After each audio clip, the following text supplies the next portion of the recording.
कोल्हापूर जिल्हा परिषदेच्या एकात्मिक बालविकास प्रकल्पाच्या माध्यमातून अंगणवाडीमध्ये प्रवेश घेणाऱ्या मुलांची संख्या वाढावी यासाठी विविध उपक्रम राबवण्यात येतात.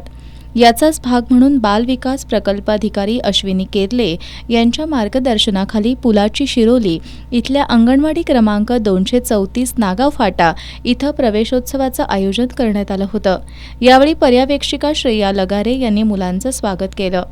समाजात प्रभाव असणाऱ्या व्यक्तींनी आपली मुलं खाजगी शाळांमध्ये न पाठवता अंगणवाडीमध्येच पाठवावीत यासाठी एकात्मिक बालविकास प्रकल्पाकडून आणि स्थानिक पातळीवर पर्यवेक्षिका, अंगणवाडी सेविका, मदतनीस यांनी केलेल्या प्रबोधनामुळे शासकीय कर्मचाऱ्यांसह राजकीय सामाजिक क्षेत्रात कार्यरत व्यक्तींनी आपल्या मुलांना अंगणवाडीमध्ये दाखल केलं.